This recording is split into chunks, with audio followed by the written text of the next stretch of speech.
अध्यक्ष जी, यहाँ उपस्थित सभी हमारे बुजुर्गगण, लालचंद चाचा जी, लालबख्श चाची और हरभरन भाई, दूसरे चाची बुजुर्ग नहीं बुजुर्गगण और यहाँ उपस्थित सभी साथियों, समाज के सभी मेरे दोस्तों, युवा साथियों, सबका मैं यहाँ पर अभिनंदन करता हूँ, स्वागत करता हूँ। और ये बड़े सौभाग्य की बात है कि आज आज़ादी के 75वें वर्ष गांठ पर उसी के साथ साथ आज यादव जो यदकुल संगम का ये हॉल का भी पुनरुद्धार भी हुआ है। और इस अवसर पर यहाँ आने का मौका मिला, मुझे आप लोगों के बीच जुड़ने का मौका मिला, उपस्थित रहने का मौका मिला। ये मेरे लिए बहुत गौरव की बात है, बड़े सम्मान की बात है। अभी विद्यार्थी भाई ने अपनी प्रस्तावना में कहा कि जो 15 अगस्त हम लोग इसलिए भी मनाते हैं कि आज ये आज़ादी के मौके पर जो आज़ादी जिसके कारण हमें मिली है, ऐसे शहीदों को नमन करने के लिए हम लोग इस पर्व को हर साल उल्लास से मनाया जाता है। तो आज इसी अवसर पर 15 अगस्त के अवसर पर आज इस हॉल का भी एक अनौपचारिक तौर पर उद्घाटन जो हो रहा है, जैसे कि अभी अध्यक्ष जी ने बताया कि औपचारिक उद्घाटन इसका बाद में होगा, लेकिन अनौपचारिक उद्घाटन के अवसर पर मैं हृदय से नमन करता हूँ समाज के उन पुरोधाओं को जिन्होंने आज से 40-50 साल पहले इस हॉल की नींव रखी थी। और भले ही टूटे फूटे झोपड़े में और छोटी सी जगह में यहाँ पर एक समाज के नाम पर एक हॉल तैयार हुआ था। आज तो ऐसे पुराने समय के हमारे जो पूर्वज थे उनको भी मैं इस कार्यक्रम के माध्यम से नमन करता हूँ। साथियों, आज का जो आज़ादी का दिन है, भारत माता की 1947 15 अगस्त को आज़ाद हुई है, लेकिन आज़ादी केवल एक मामले में भौगोलिक आज़ादी का ही नहीं रहता। आज़ादी क्यों, राजनीतिक आज़ादी अलग होती है, भौगोलिक अलग होती है, सामाजिक अलग होती है, मानसिक अलग होती है।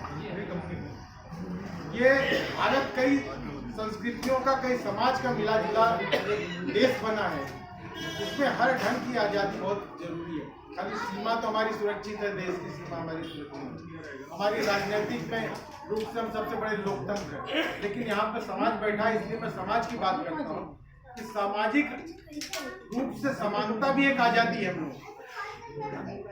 मानसिक रूप से भी जो खुलापन भी एक आज़ादी है। आज इस ढंग का एक, अगर इस दुनिया में हम रहते हैं, देश में हम रहते हैं, इस ढंग का माहौल एक चल रहा है कि मानसिक रूप से भी कहीं न कहीं हम लोगों को प्रभावित करने की कोशिश की जा रही है। आप क्या खाएंगे, क्या पहनेंगे, कौन सी पिक्चर देखेंगे, इस पर भी एक प्रतिबंध लगाया जाए। सामाजिक रूप से अगर आप देखेंगे, आज आपको 2-4 दिन पहले एक न्यूज आई थी कि राजस्थान में एक मटके से घड़े से पानी लेने के चक्कर में किसी दलित बच्चे को पीट कर मार दिया।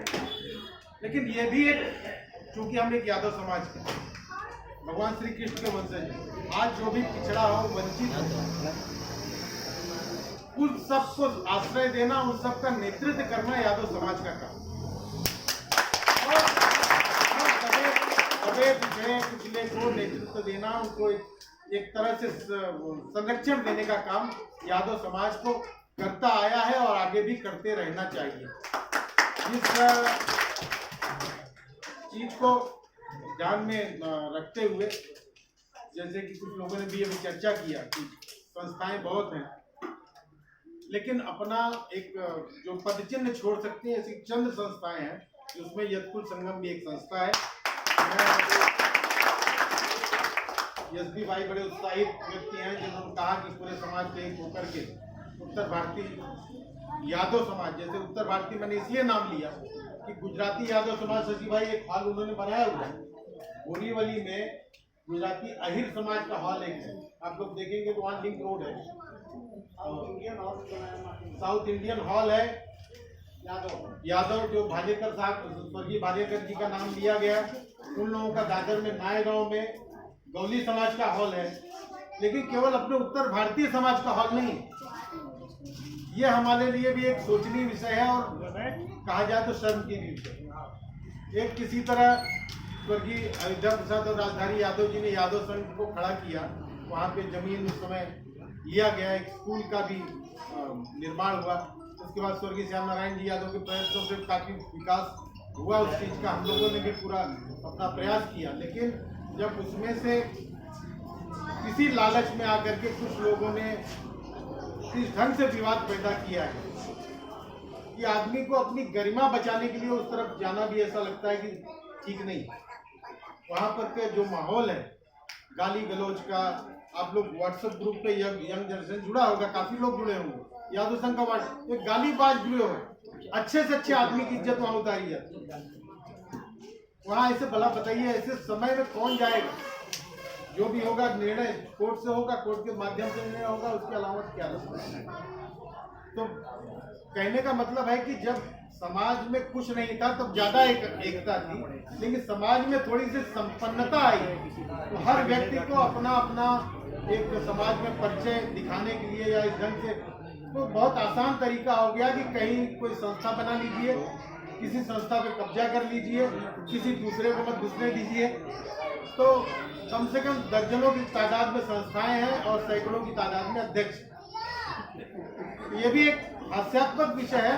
ये चीजें लेकर के कहीं पे भी हम खड़े होते हैं तो ये बात हो जाती है कि भाई आप कौन से यादव समाज से?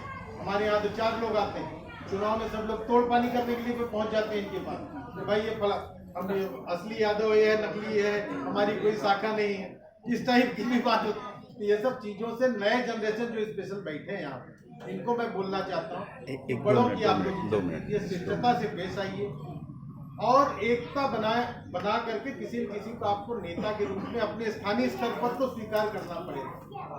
आप थाना में है, चाहे किसी पार्टी से विचारधारा से, शशि भाई है, धनंजय भाई है, विद्यार्थी जी हैं, कोई है, आपको एक स्वीकार करना पड़ेगा कि हमारा नेता है, उसके पीछे हमको चलना।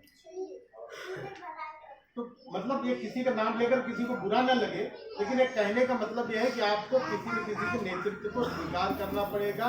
और अगर आप लोग स्वयंभूत तरीके से संस्था और अध्यक्ष बनते रहेंगे, आपस में बिखरते रहेंगे, तो केवल हंसी के पात्र बनेंगे। ये तो चूंकि अगर आज नए सिरे से जगह लेकर के बनाना होता तो बड़ा असंभव काम था। मैं धन्यवाद देता हूँ, प्रणाम करता हूँ लालमन भाई को और लालचंद जी को और उनके साथ में लोगों को। पुरानी धरोहर से आज विषय को संजोया गया है, इसलिए मैं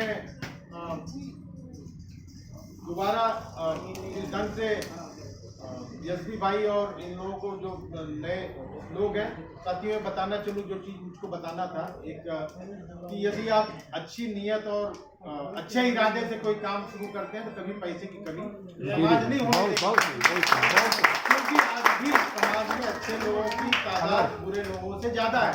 हाँ कहा भाई साहब, आप किसी भी अच्छी नीयत से और अच्छे उद्देश्य से समाज शुरू करेंगे तो आपको कभी किसी धन के अभाव से नहीं गुजरना होगा।